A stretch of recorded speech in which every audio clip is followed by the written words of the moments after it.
Hi everyone, and welcome to our panel discussion series here at It's Time. I'm Sam Jackson, and in this discussion I'm going to be joined by a number of specialists from across travel and tourism to talk about sustainable tourism in a post-pandemic world.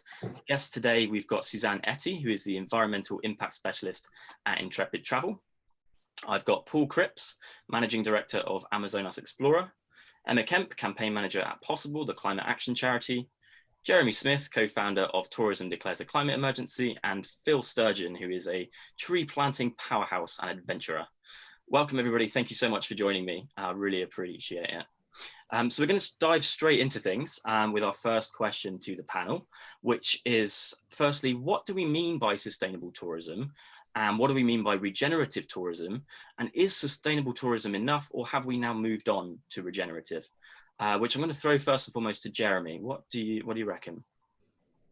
I worry that we do tend to get bogged down in worrying too much about what things are called: sustainable tourism, responsible tourism, green tourism, eco-tourism, and so on. All of them boil down to trying to reduce the negative impacts of tourism and to increase the positive impacts of tourism. They take different focuses depending upon whether they're more involved in looking at social issues or environmental issues.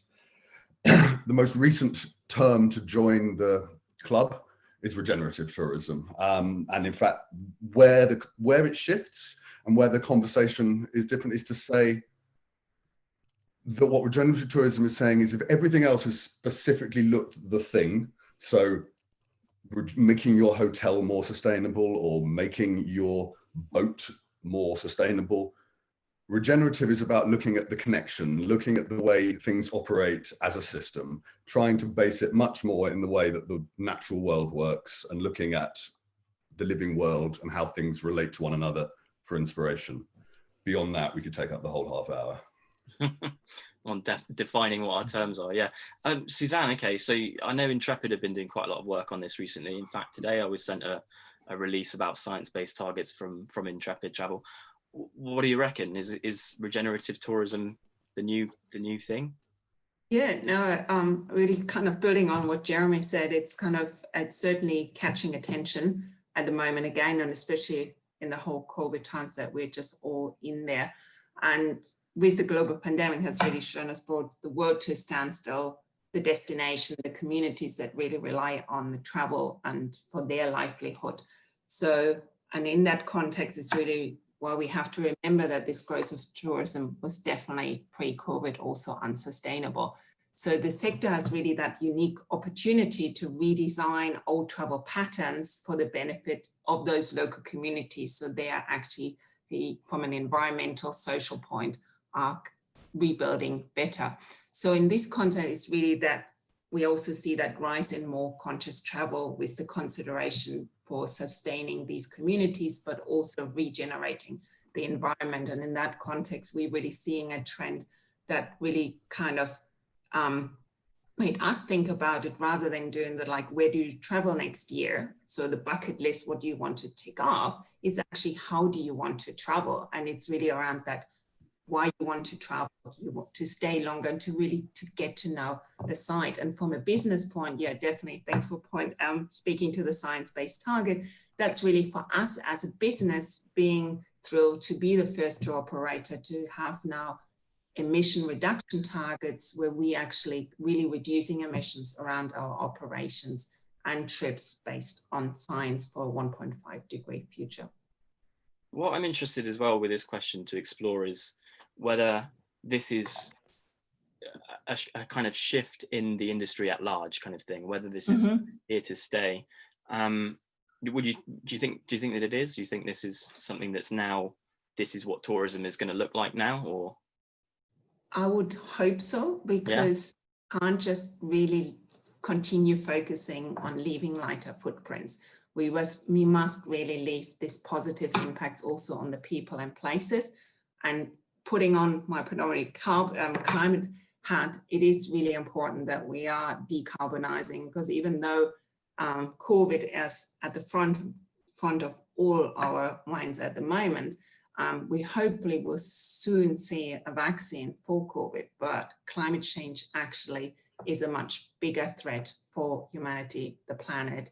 And we won't have a vaccine for climate change. So it's really important that we decarbonize, but also really work with communities to leave positive impacts on those.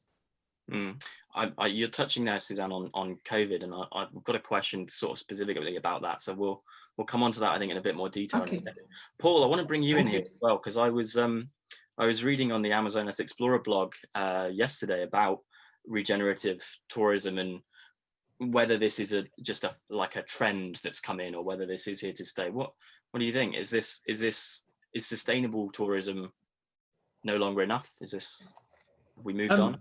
I think I agree with Suzanne. I really hope that people will take this opportunity of the pandemic to take a huge breath, a step back, and think, when I travel next, because there is this demand of people, pent-up demand of people who want to travel. But when I finally get to travel, I want to know what my effect will be on the country I'm going to. It would be a great shame and a great missed opportunity if we all just jump back into jumping on planes and going for weekends in Barcelona and Vienna and Venice and stuff like that. I really hope people will actually look at this as a, hold on, what is my impact going to be? And if we can do that, and also, who am I going with, and how does that company, how does it look like, and what does it do in the local community? I think what we've learned, I mean, we're based in Cuzco on the road to Machu Picchu, and we've lost literally 97% of our business.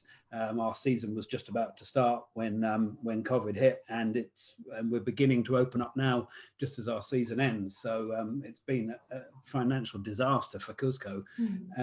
Cuzco lives for tourism. The whole center is just all tourism. And I think we became a bit blasé about it. We were just used to making money out of tourism, and now we need to look at a way to have tourism as the icing on the cake for how we used to live before. So whereas whole communities would literally stop farming because they made more money becoming porters and carrying tourist luggage up the Inca Trail, now they've reverted to farming, and I think we need to work out a way they can do a little bit of both.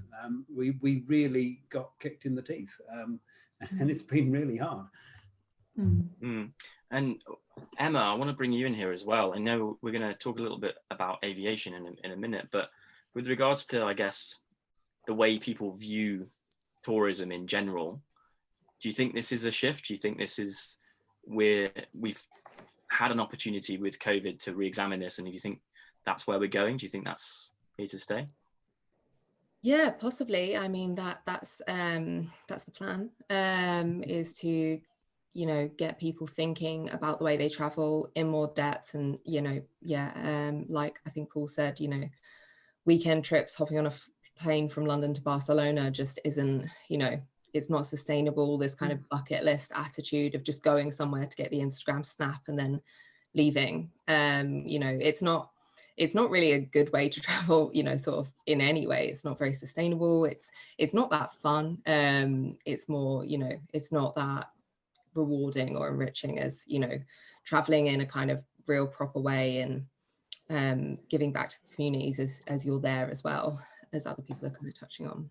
And that actually segues us in very nicely into the second question, the second topic we're going to discuss. So one of the significant sources of emissions, as we all know, within tourism is, of course, aviation. Tourists just flying from A to B, flying to their destination. What alternatives are out there? I mean, we've kind of just about touched on this, Emma, so I'm going to pass it straight back to you. But what kind of things should people be doing instead, do you think? What kind of alternatives are there to traveling all the way across the world for a break? Yeah, so it's a tricky area, because flying has become so much part of the way we travel. It's become so associated with it. I know, in the UK in particular, Brits fly more than the people of any other nation, and that's really kind of in our sight. When you think I'm going on holiday, you think, oh, where will I fly to? When actually there are, really feasible other ways to get around, which are a lot lighter on the planet. So the number one thing we would recommend is taking train journeys instead. Trains are much more sustainable. You can get trains to most of, you know, mainland Europe at the very least, and you know, most people's, you know, especially kind of quick holidays throughout the summer do tend to be in Europe, you know, for the average person. So getting to Spain, getting to France, Croatia, Italy, all those lovely warm countries, you can kind of get your, you know, nice heat fix, and you can get there usually within a day to most places by train. There's also ferries. You can take a coach for a real kind of bargain option. But there's lots of, you know, I know I'd advise people to look at the Man in Seat 61, which is a website which has great options for telling you how to get around sustainably, and doing some research, because, you know, a lot of people often think it's more expensive, which sometimes it is, but it isn't necessarily always expensive. You know, I did Croatia last year, and the journey I took via train and ferry cost less than the cheapest flight on Skyscanner at the time to Dubrovnik. So yeah, it can definitely be done. You just need to know what you're doing. I think there's something to be said there. Sorry to dive in, Emma. There's something to be said there as well for almost building the travel into your trip kind of thing. You know, Yeah. It's quite an adventure to, I don't know, get the train from London to Morocco, for example. You know, Definitely. that's quite a trip in itself. And I guess it's almost reframing the way that you think about the trip, you know, not necessarily starting when you land in an airport somewhere else, but the trip starts when you leave your door almost. Definitely, yeah. That's the amazing thing about it, is that you can go to so many other places. Like, for example, on that trip I did to Croatia, you know, I went to Paris, had a little lunch there, and then I went down to Italy. I went to Milan for the day, and then I went to Bari, which is also down the side of Italy, and then I went to Dubrovnik, which is in Croatia, and then went to, you know, all the islands in Dubrovnik via ferry, went by coach up to the capital, came home via Brussels, ate loads of waffles. It was great. It meant I got to go to so many more places. Get the Instagram pictures in as well. So many opportunities for the gram. My gram looked amazing, and would recommend to everyone. And I couldn't stop on this topic without passing over to you, Phil, as well, because you're currently cycling all over the place, and that's like we say, that, you know, part of the adventure, I guess, going out of your front door and just going, you know, taking yourself somewhere. Do you want to tell us about your kind of adventures doing stuff like this? Are you still in Vienna at the moment, or where are you? No, I stopped off in Vienna. We were talking the other day, stopped off in Vienna for about 8 hours between trains. So I've just come from Croatia. I was down in Zagreb, and that was a fun adventure in itself. I cycled from Amsterdam to Warsaw to Zadar on the Croatian coast. Had to run a half Ironman for fundraising for reforestation, and then I had to get home again. But doing all of that on the bike would be a bit rough, so I took the train home. It only cost about 180 euros, and there were 3 trains. So getting home from Croatia was Zagreb to Vienna. Got to hang out there for 8 hours, which is awesome because it's a beautiful city. And then a train to Hanover, and then back to Amsterdam. So it was all done in less than 24 hours, super cheap, and I got to hang out in some cool places. And I guess it's proof of concept, isn't it, really? I think establishing for people that, you know, going away, going on holiday, going on a trip we can decouple it from the process of taking a flight, can't we, really? Yeah, I think most people kind of think, right, it's time for vacation. I need to get there as soon as possible and have as much time there as possible. So obviously flight has to be done because it's quicker. Not always true. A lot of the time we think it is, because they usually don't advertise how much time you're spent at an airport. But yeah, like a lot of the time we kind of think we must get there as fast as possible and then spend as much time there as possible. But if you can take night trains and kind of and stop off in a few places, then instead of paying for one night in a hotel, you pay for one night to sleep on a train. So not only does it kind of it takes up some of the cost. If you look at the flight and think that's much cheaper than the train, but then you have to kind of factor in another night in a hotel, then it kind of all starts to add up differently, you know. How it's spent in airports and things like that as well. Yeah, exactly. Yeah. I want to talk as well about, just while we're on the topic of aviation, I guess, because a lot of people will, you know, continue to fly, and that's, you know, we're not going to prevent people from flying, I guess, through a discussion like this, but I guess reducing flying, going to a location for a longer period of time, those kind of concepts are really important as well. And I think I'm going to bring Paul and Suzanne in here. I know, again, talking about the work that Intrepid are doing, there's a huge amount of, I guess, discussion about this, how to go. Maybe going for longer is the solution to that, do you think? Absolutely, yeah. And make it count. So, because I think I love it listening to you, mostly based in Europe, is like the railway network is so much larger than here in Australia. You know that it's not always possible, but definitely when you can, definitely use lower emitting options like our rail network.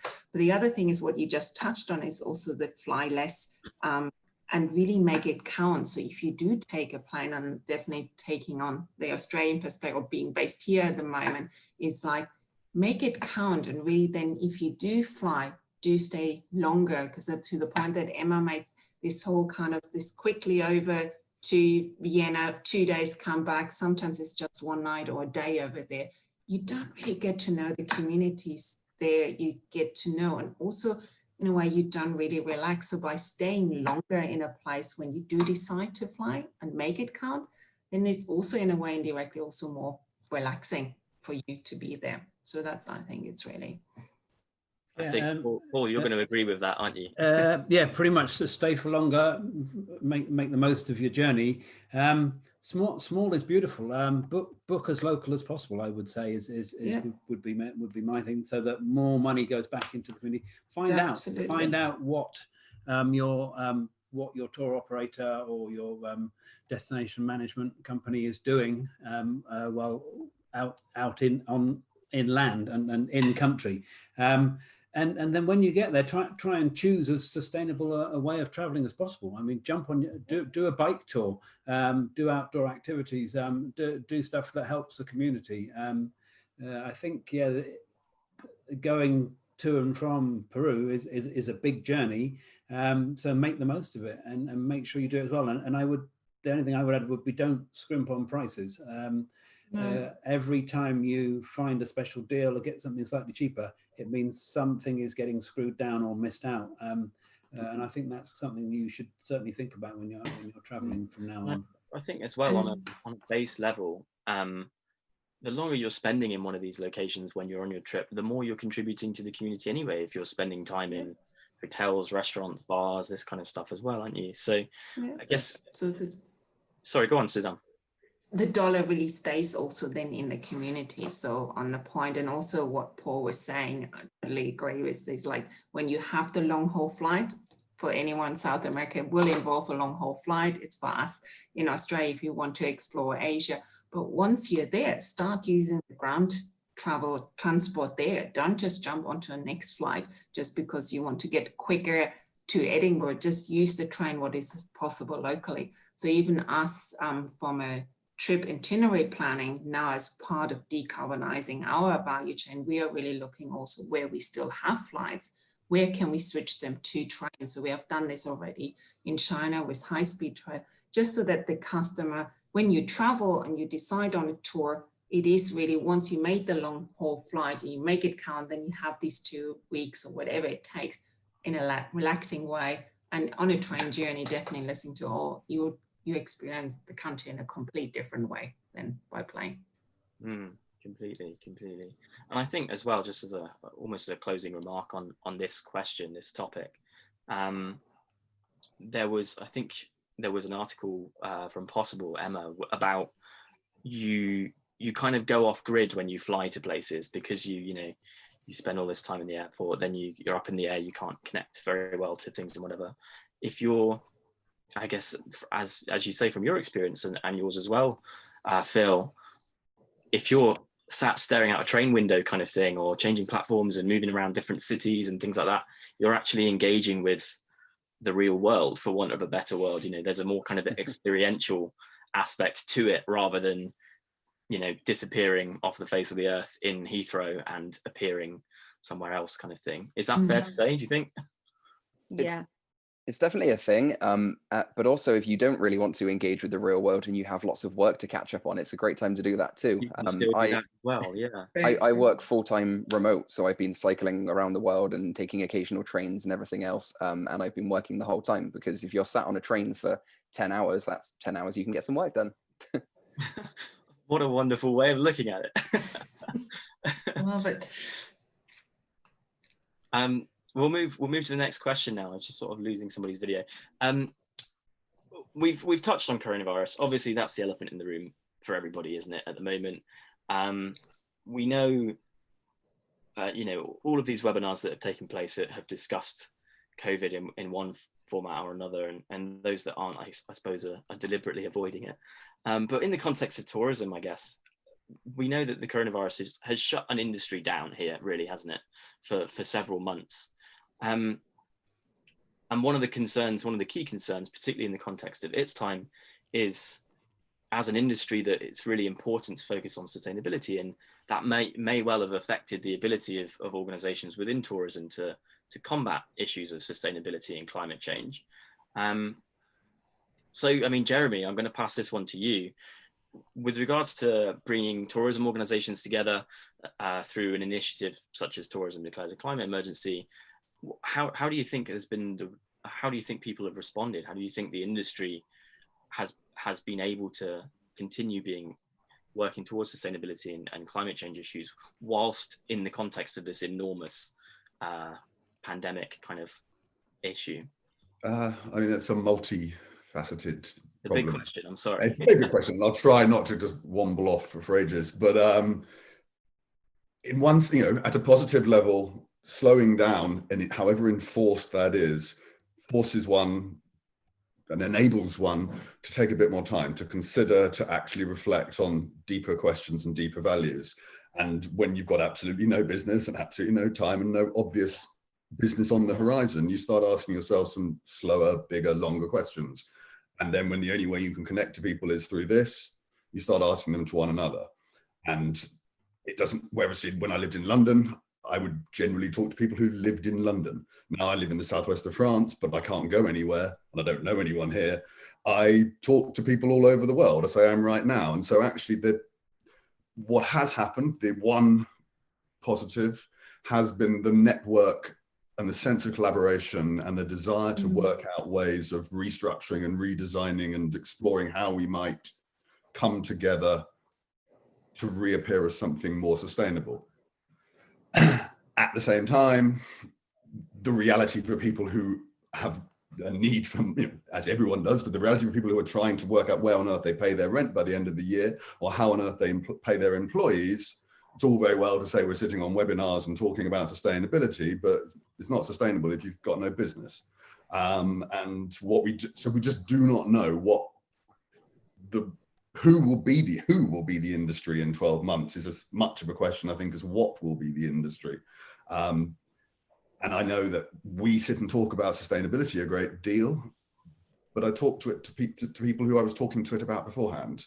I don't know that there's a whole bunch of new people on there saying, I've seen the light and I want to come and talk about sustainability. I think most people just say, I really, really, really want the things I love and I miss them a lot and I want them again. I think it's definitely, it's such an important, I guess, topic of discussion, but generally building those networks. And I think that's Tourism Declares, I think, has done a really good job of bringing people together to support one another in these circumstances to continue to kind of work towards these kind of wider aims, which I guess sometimes are going to take the back seat when you're trying to keep your staff on and things like this. I'm going to pass this one to Paul as well. Paul, obviously you've seen over in Cuzco the enormous impact, as you've discussed, on on the industry and on the money coming in for companies like Amazonas Explorer. How does it affect your kind of the sustainability side of things when this is all going on?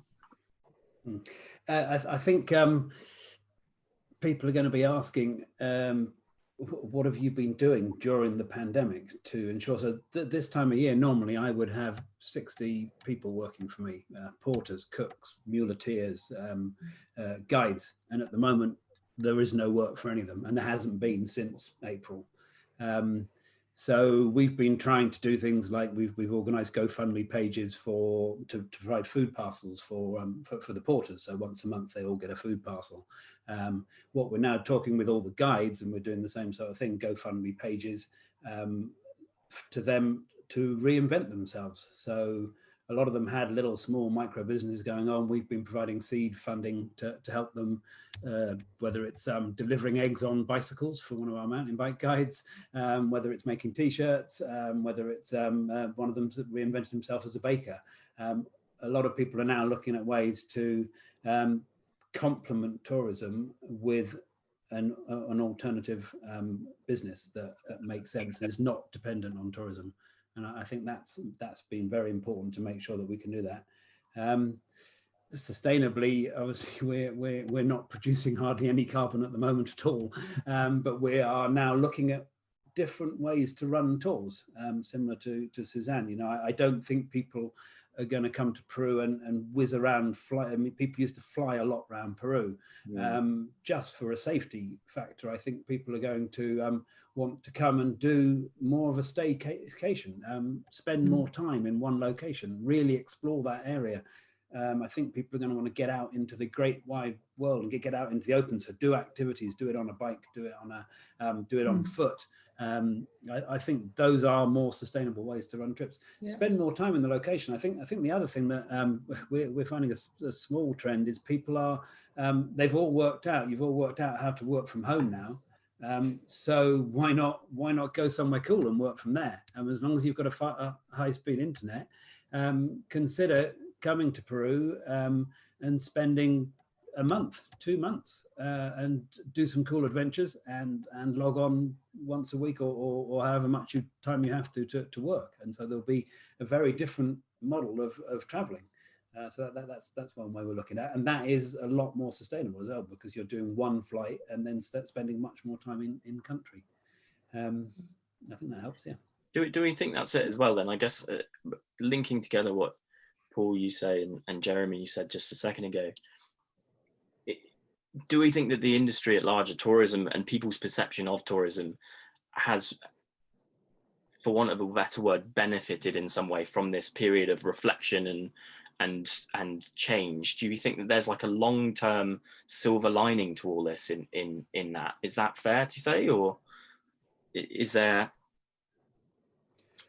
this shift itself is a shift towards a more sustainable industry? I think it's fair to say. And I think if these conversations are being had and they're able to be had, albeit for obviously dreadful circumstances, that we can still take that away. We can still run with that. Is that fair to say, Suzanne? Is that something that you think is something that's being built now into the way that we're writing trips? I would hope so, because I think what the pandemic also really is showing us, that kind of the impact, the huge threat to the viability of tourism, because everything just has stopped. And listening to Paul, and like there's so many examples across the group where you hear the impact on communities being in crisis. And I think it may really be sort of that eye-opener, because we know climate change is there, but this will be the even bigger threat, and business are being impacted. Wake up call, using when you can that time to really reflect, to stop, what do I want to continue? And we don't want to come back the same way, in the not sustainable way as we have seen with over tourism, the short flights for the weekend and all of that. And to really use that opportunity now is, how can we rebuild actually better? And yes, we in Ecologi, we were fortunate, we could use this time now to really focus on can we bring other business along? Because there's no point for us being a leader, being carbon neutral since 2010, but we need more companies to go on this journey. The same with science-based targets. It's amazing to be the first, but there needs to be more business to join us to kind of and see that it's possible. And that's also why I also guide just how can you decarbonize your tourism business in order to help others to join us. And so we can work together. And that's really where Jeremy comes in. It's like, it's bringing these companies together. Paul, you're going to jump in quickly there. At the end of the day, it's going to be down to the consumer.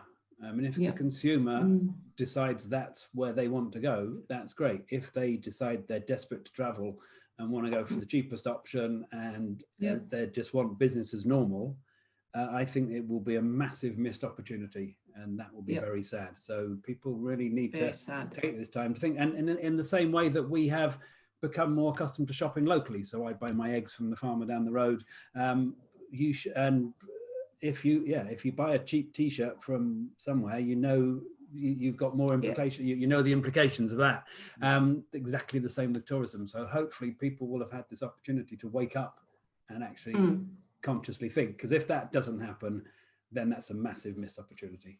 I think we've come across the two threads here, haven't we? Where one is the kind of the industry scale discussion and implementation of, I guess, tourism, as a product that's being sold. And then the other is the, like Paul says, the kind of consumer, the traveler, the perceptions of what traveling is and the considerations that a traveler needs to make, which again kind of leads me quite neatly onto my fourth and final kind of topic, which ties into the theme of It's Time, which obviously It's Time is a virtual festival to kind of, I guess, educate and inspire people to take something away and, and think of something in their own lives that they can do, I guess, a change they can make to be climate positive.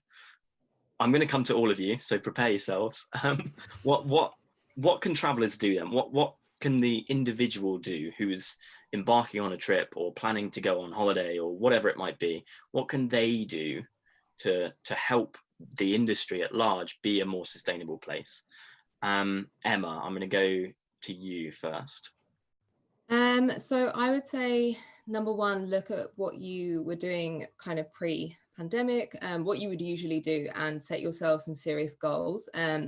It's worth kind of throwing out some stats on, to help people understand like the significance of taking a flight compared to other actions they might do in their everyday life.